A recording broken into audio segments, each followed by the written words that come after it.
बातचीत मत करिए, ठीक है। सेकंड लॉ ऑफ थर्मोडायनेमिक्स सीखिए।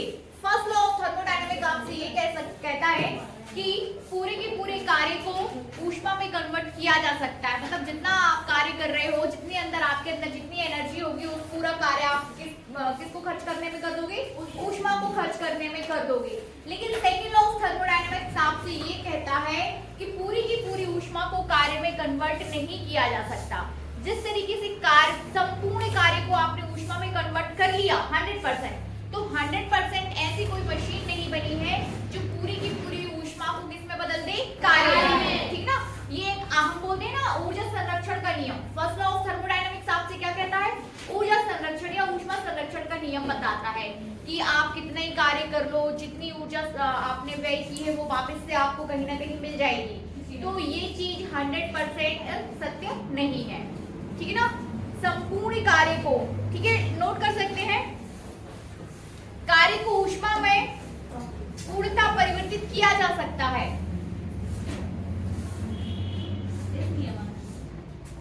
लिख सकते हैं इस नियमानुसार ऊष्मा गतिकी के प्रथम नियमानुसार, ऐसा लिखिए, ऊष्मा गतिकी के प्रथम नियमानुसार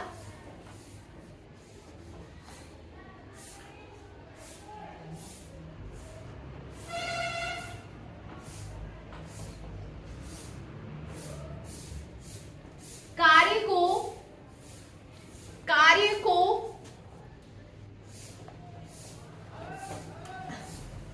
तो ऊष्मा में, कार्य को तो ऊष्मा में,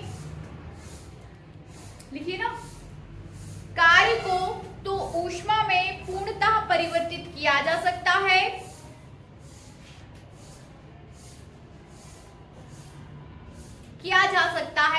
लेकिन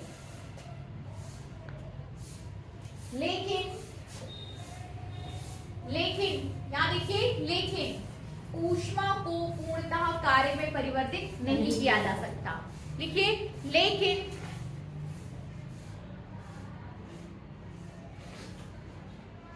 ऊष्मा को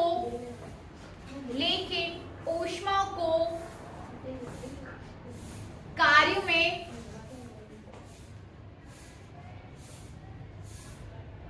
पूर्णतः परिवर्तित करना असंभव है। लिख लिया ना। लेकिन ऊष्मा को कार्य में पूर्णतः परिवर्तित करना असंभव है। अर्थात में ये डाल दीजिए, डेल क्यू, ये पूरे इक्वेशन डाल दीजिए, है ना।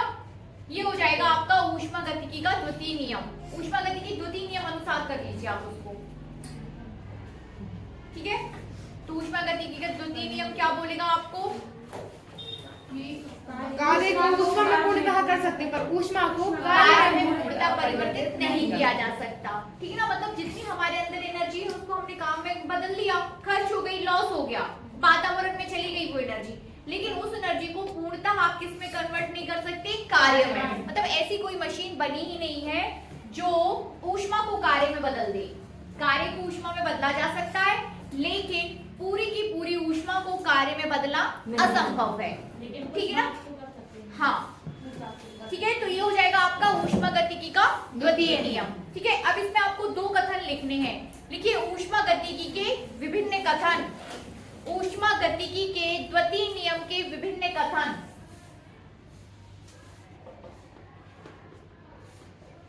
विभिन्न कथन, ठीक है। इसमें पहला कथन हम देखेंगे, फर्स्ट इसमें डाल दीजिए केल्विन प्लांक का कथन। केल्विन प्लांक क्या बोल रहे हैं ये हमें देखना है।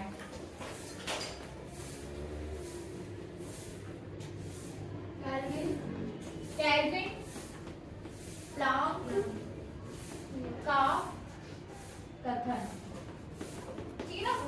केल्विन प्लांक का कथन, फर्स्ट पहला कथन हम देखेंगे।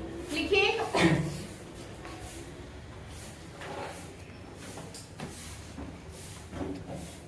केल्विन तथा प्लांक के कथन के अनुसार, केल्विन तथा प्लांक के कथन के अनुसार ठीक है ना, अनुसार इनसाइड द ऐसे लिखे, ठीक है ना, इन्वर्टेड कॉमा के अंदर हमें लिखना है इसको। तो प्लैंक में केल्विन तथा प्लांक के कथन के अनुसार लिखिए, ऐसे किसी भी इंजन का निर्माण करना, ऐसे किसी भी इंजन का निर्माण करना असंभव है, असंभव है,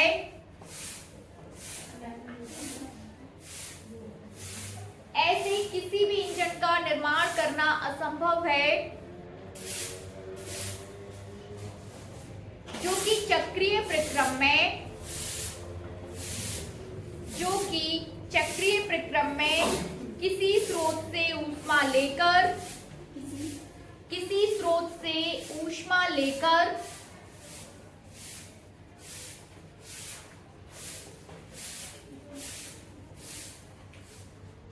कार्यकारी पदार्थ में, कार्यकारी पदार्थ में, कार्यकारी पदार्थ में कुछ परिवर्तन लाए, बिना कुछ परिवर्तन लाए। फिर से देख लीजिए, एकदम स्पष्ट और सही लिखिएगा, फिर से बोल रही हूं मैं, ठीक है ना।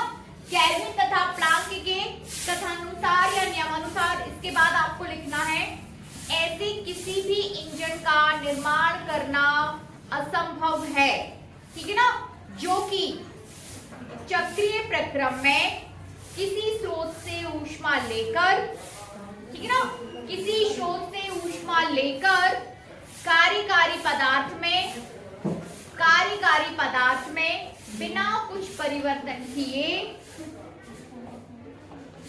उसे पूर्णतः कार्य में बदल सके, उसे पूर्णतः कार्य में बदल सके। आयुष पूछ कर देना। देखिए, अब आप यहाँ पर ये जो हम पढ़ रहे हैं ऊष्मागतिकी का दूसरा नियम, यहाँ पर हम इंजन बनाना सीखेंगे। इंजन कि किस तरीके से इंजन काम करता है। इंजन जैसे आपके पास ये इंजन है, इसके कई पार्ट्स होते हैं, ठीक है ना। ऊष्मा लेगा उसको कार्य में बदलेगा, ऊष्मा लेगा उसको कार्य में बदलेगा, ठीक है ना। जैसे हमारी गाड़ी का इंजन पेट्रोल, उसमें कार्यकारी पदार्थ होता है, ठीक है ना। पेट्रोल क्या हो जाता है, उसमें कार्यकारी पदार्थ, ऊष्मा लेगा उसको कार्य में बदलेगा, ऊष्मा लेगा उसको कार्य में बदलेगा, ठीक है ना। तो आपका ये जो ये बोल रहे हैं केल्विन तथा प्लांक, इनका कहना ये है कि संपूर्ण, क्या लिखा है आपने, संपूर्ण, ऐसे किसी भी इंजन का निर्माण करना असंभव है, ठीक है ना। ऐसे किसी भी इंजन का निर्माण करना असंभव है जो कि चक्रीय प्रक्रम में किसी स्रोत से ऊष्मा लेकर, किसी स्रोत से ऊष्मा लेकर उसको पूरा का पूरा बिना खर्च हुए और उसको किस में बदल दी, कार्य में, ठीक ना।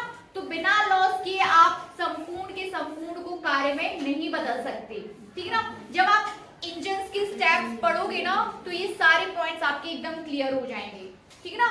इंजन, ऊष्मा इंजन का ये कॉन्सेप्ट है, ठीक है। नेक्स्ट लिखिए क्लाउसियस का कथन। क्लाउसियस का कथन, क्लाउसियस क्या बोल रहे हैं ये हमें देखना है।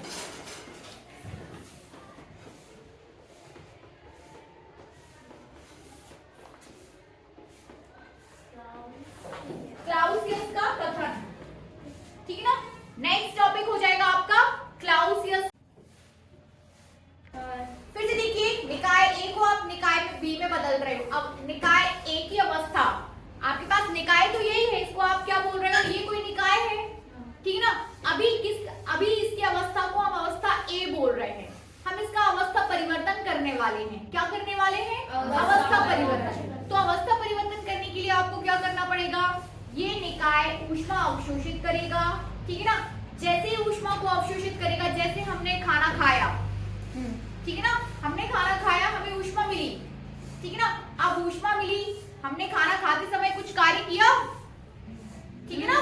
तो हम निकाय की अवस्था को परिवर्तित कर रहे हैं। निकाय की अवस्था अभी अवस्था ए है, इज दैट क्लियर। अब हम क्या करेंगे, ये क्या करेगा, ऊष्मा को अवशोषित करेगा, कर लिया।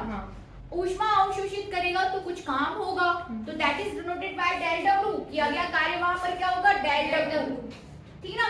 अब जबकि ऊष्मा को वो अवशोषित कर रहा है, तो अवस्था उसकी परिवर्तित हो जाएगी। परिवर्तित अवस्था में, जब परिवर्तित अवस्था में वो पहुंचेगा तो उसकी आंतरिक ऊर्जा में वृद्धि हो चुकी होगी, ठीक है ना। तो निकाय बी की क्या हो गई, आंतरिक ऊर्जा ऊर्जा में वृद्धि, ये पहला स्टेप आपने देखा। अब आपको क्या करना है, आप क्या करेगा, ये इसकी वृद्धि को दिखा रहा है, ये डेल डब्ल्यू को दिखा रहा है और डेल क्यू को दिखा रहा है। अब सेम चीज को आपको क्या करना है, रिवर्स में करना है। रिवर्स में अवशोषित ऊष्मा, उसने ऊष्मा को अवशोषित किया था, अब निकाय की ऊष्मा को क्या करेगा, उत्सर्जित करेगा। ठीक ना, अब ये ऊष्मा को उत्सर्जित करेगा, फिर से डेल डब्ल्यू कार्य होगा और आंतरिक ऊर्जा में क्या हो जाएगी, कमी। तो जैसा इसने यहाँ पे चीजों को अवशोषित किया था, सेम चीजें वो क्या करेगा, रिलीज कर देगा। तो अब निकाय बी किस में बदल जाएगा, निकाय ए में, मतलब वो अपनी पूर्वावस्था में वापस लौट आएगा, है ना। वो क्या करेगा, अपनी पूर्वावस्था में वापस लौट आएगा। तो इस अवस्था में आना और फिर एज इट इज इसको आप रिवर्स में कर दो, चीजों को विपरीत कर दो, अवशोषित की गई ऊष्मा को रिलीज कर दो, हुई आंतरिक ऊर्जा में जो वृद्धि हुई थी वो उसमें कमी आ जाएगी, तो अब निकाय आपका अवस्था ए में बदल जाएगा। तो ये पूरी प्रोसेस जब as it is A B में फिर बी ए में बदल जाए तो ये क्या कहलाएगा, उत्क्रमणीय प्रक्रम। ठीक ना, क्या कहलाएगा, उत्क्रमणीय प्रक्रम। लेकिन यदि आप ऐसा नहीं कर पा रहे हो, यदि निकाय ऐसा नहीं कर पा रहा है, की गई ऊष्मा को जो अवशोषित किया था अब वो नहीं रिलीज कर रहा है, ठीक ना, तो यदि आपको B से A नहीं मिल पा रहा है तो वो कौन सा हो जाएगा, अवक्रमणीय प्रक्रम। सिंपल है, ठीक ना। कहां तक लिखा, होती है। तो यदि निकाय की अवस्था B से अवस्था A में बदलने पर, तो यदि निकाय, इसको कंप्लीट कर लो, तो यदि निकाय की अवस्था A से, तो यदि निकाय की अवस्था B से अवस्था A में बदलने पर, अवस्था A में बदलने पर निकाय डेल Q ऊष्मा निष्कासित करता है, डेल Q ऊष्मा निष्कासित करता है, निकाय पर डेल W कार्य किया जाता है, निकाय पर डेल W कार्य किया जाता है,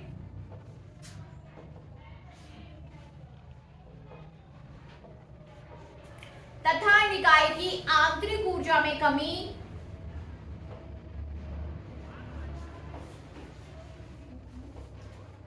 आंतरिक ऊर्जा में कमी डेल U होती है। तो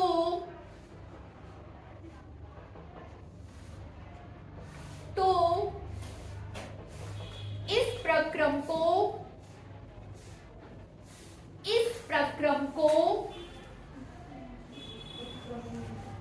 उत्क्रमणीय प्रक्रम कहते हैं, उत्क्रमणीय प्रक्रम कहते हैं, ठीक है ना। उत्क्रमणीय प्रक्रम हम इसे बोल देंगे, ठीक है। तो अभी आपने उत्क्रमणीय प्रक्रम को समझाया है, इसको किसी केमिकल रिएक्शंस के द्वारा इसका उदाहरण भी आपको देना है, ठीक है। तो 3 से 4 लाइनें छोड़ दो, 4, 5, 6 जितनी छोड़ना छोड़ दो, लेकिन इसमें आप इसका उदाहरण देकर, इसको एक उदाहरण आपको ऐसे ही आता है परीक्षा में, उत्क्रमणीय प्रक्रम को किसी उदाहरण के द्वारा समझाइए। तो अभी तो आपने ये जो चीजें लिखी हैं, ये प्रक्रम को समझाया गया है कि ऊष्मा अवशोषित हो रही है, कार्य किया जा रहा है, लेकिन इसमें आपको कोई एक उदाहरण देना है किसी केमिकल रिएक्शंस के द्वारा, उसके लिए जगह छोड़ दें, वो आप खुद से लिखोगे, ठीक है। हाँ, चलिए नेक्स्ट हेडिंग दीजिए, अनुत्क्रमणीय प्रक्रम। जगह छोड़ दें उदाहरण के लिए, चाहे तो बाद में लिख लें, जगह ना छोड़ो, बाद में लिख ले उदाहरण, लेकिन मैंने आपको बता दिया है कि ऐसे ही परीक्षा में पूछा जाता है, उदाहरण के सहित समझाइए। लिखिए अनुत्क्रमणीय प्रक्रम, अनुत्क्रमणीय प्रक्रम, इरिवर्सिबल प्रोसेस, ठीक है ना, इरिवर्सिबल प्रोसेस, अनुत्क्रमणीय प्रक्रम। लिखिए वह प्रक्रम,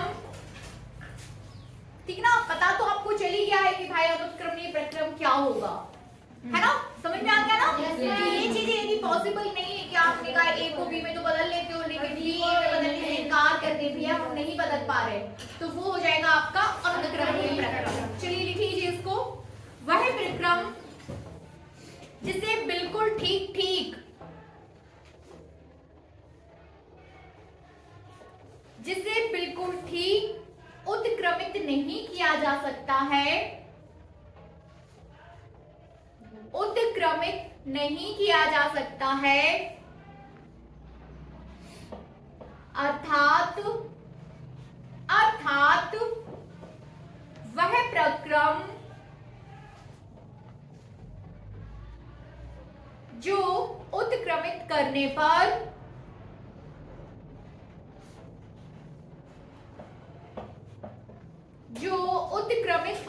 पर ठीक उन्हीं अवस्थाओं से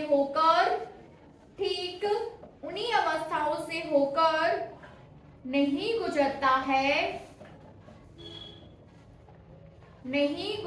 है जिनसे वह सीधे प्रक्रम में गुजरता है, अनुत्क्रमणीय प्रक्रम कहलाता है। ठीक है ना, अनुत्क्रमणीय प्रक्रम कहलाता है। Is that clear?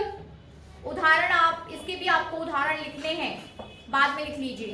उदाहरण के साथ आता है एग्जाम में, आप उदाहरण नहीं दोगे उसके तो आपको पूरे मार्क्स नहीं मिलेंगे, बार बार मैं आपको बता रही हूँ। ठीक है, चलिए नेक्स्ट हेडिंग दीजिए, ऊष्मा इंजन, हीट इंजन। हाँ, ये सिलेबस में नहीं है, चलो भैया पढ़ना चाहिए पर इंजन टेस्ट ले लेते हैं अभी तो फिर नहीं, टेस्ट होगा पहले, पुश कर देना।